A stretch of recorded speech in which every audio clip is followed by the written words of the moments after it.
Please welcome Brian Cantwell, VP of Digital Strategy and Product Operations, Bayer Pharmaceuticals, and Peter Marchesini, Senior Vice President at Indigene, for the next Fireside Chat on building an AI-ready commercial engine through strategic IT commercial partnership. Please join me in welcoming them.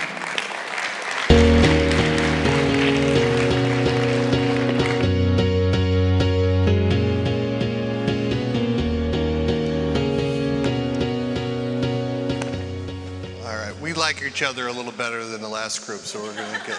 Although they just brought us on with Coldplay. Yeah, so that's not bad. I need to duck behind the chair. Awesome. Well, it's no joke about the time limit on this.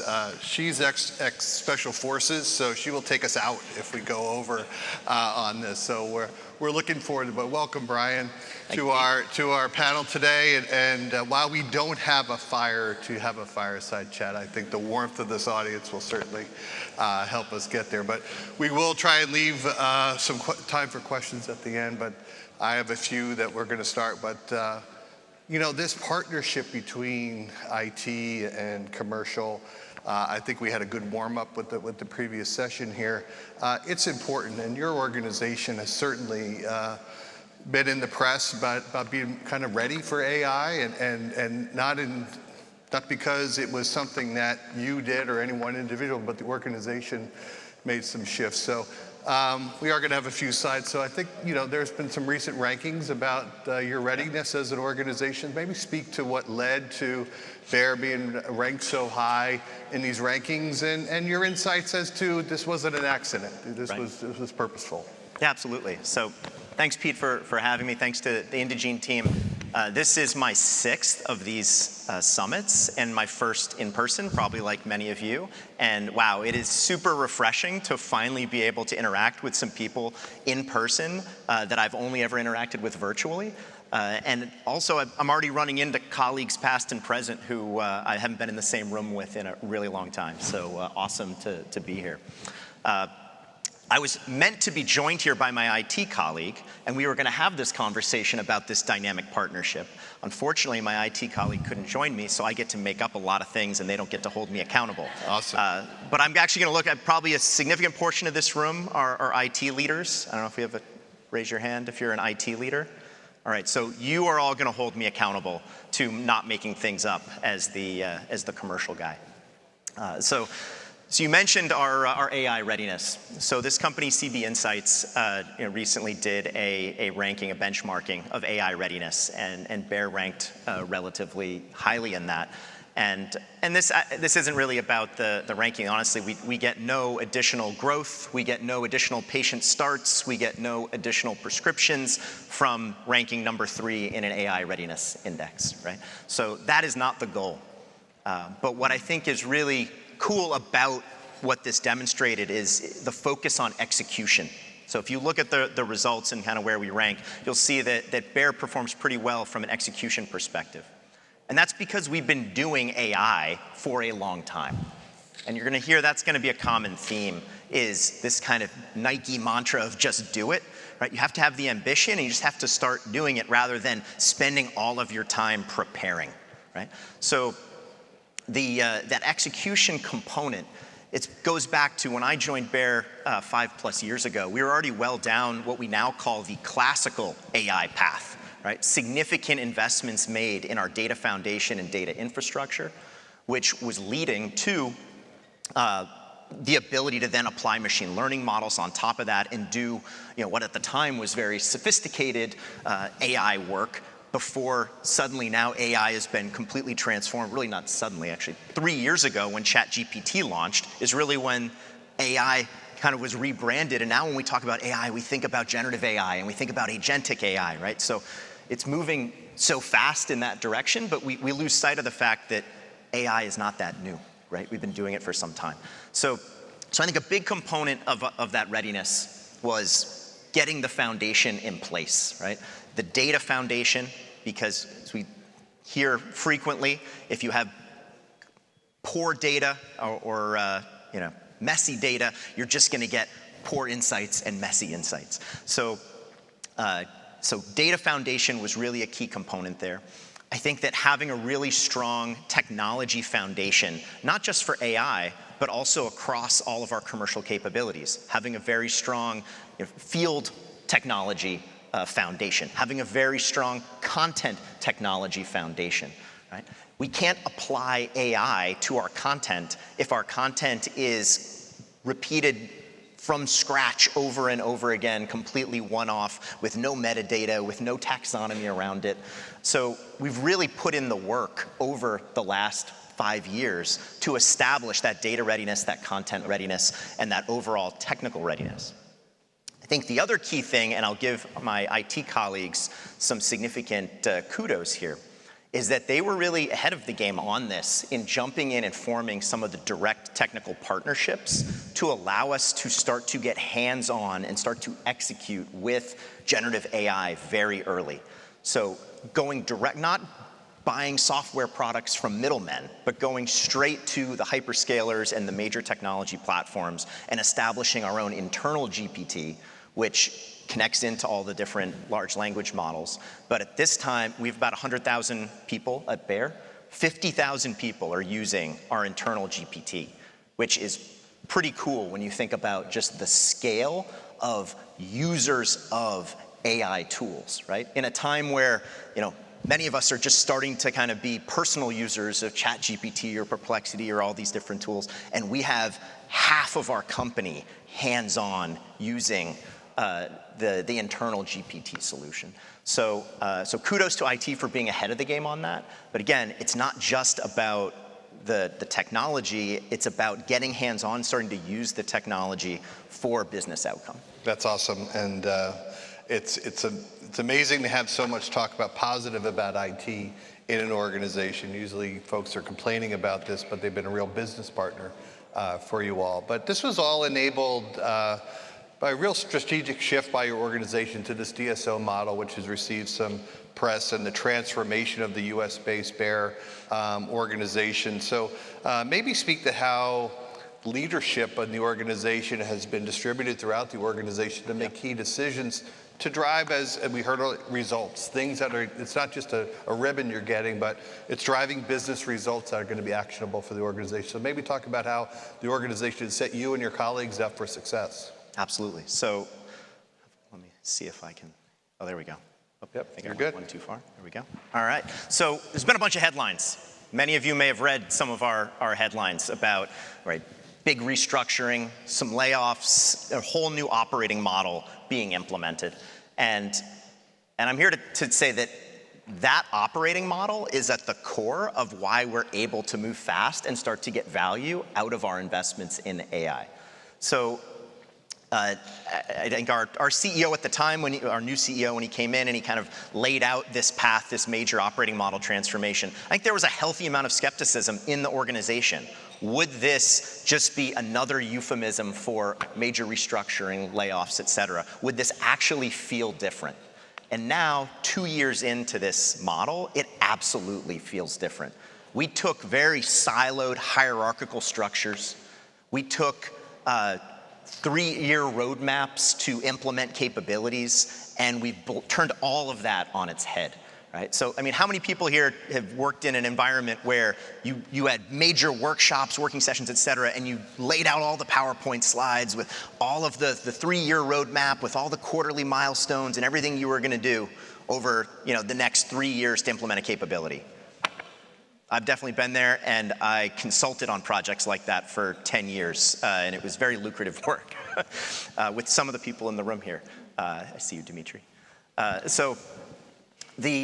think what's been so cool about this model is we've flipped that on its head, and we've said, let's just start executing, and we will define where we're going as we go, right? So you can have a big kind of outcome vision statement around the type of value we want to deliver, but we don't have to spend weeks and months and ultimately years getting into the nitty-gritty of every little step that honestly is going to change by the time you actually get to that milestone anyway.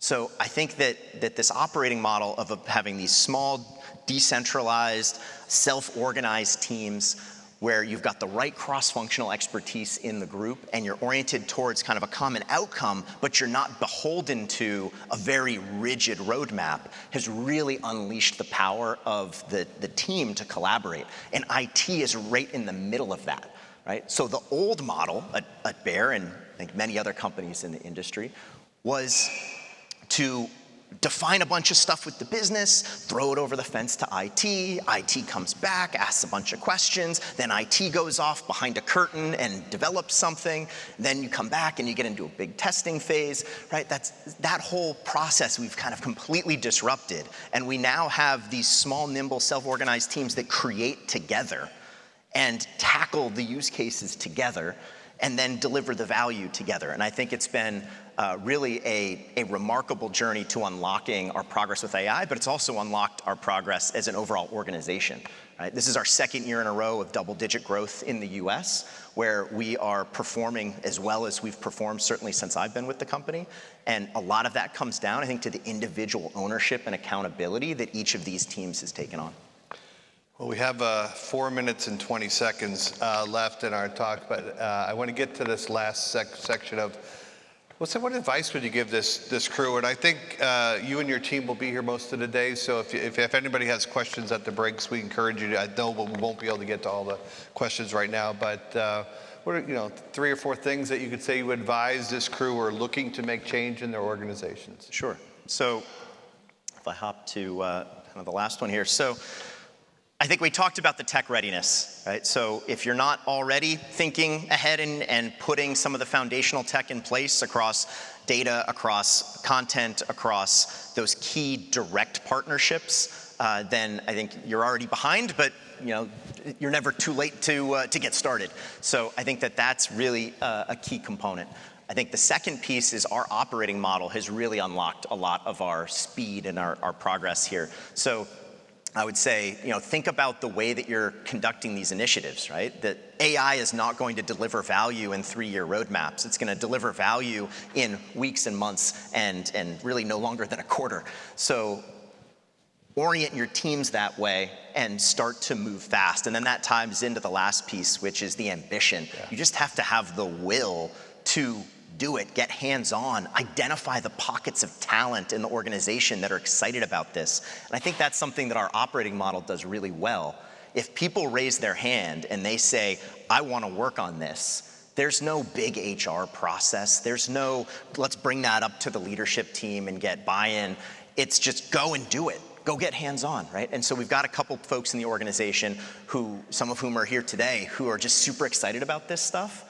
And they're active users of our internal GPT platform. They're active users of some of the different tools that we've started to launch, and they just create, and then we can harness that spark, and then that creates more adoption in the organization. As folks look at the person next to them and say, wait, oh, you're using our internal GPT for that?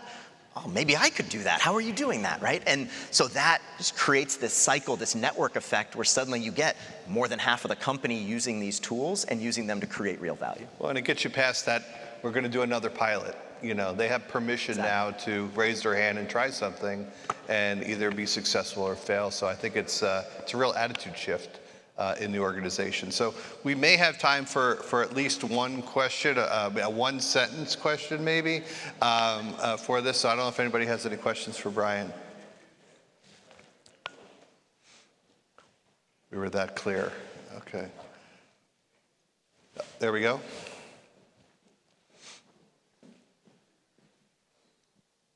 So given your operating model, how do you budget these very transformative, agile approaches with your IT team across, what we've typically worked out across 3 years? How did you plan and budget for these major transformations?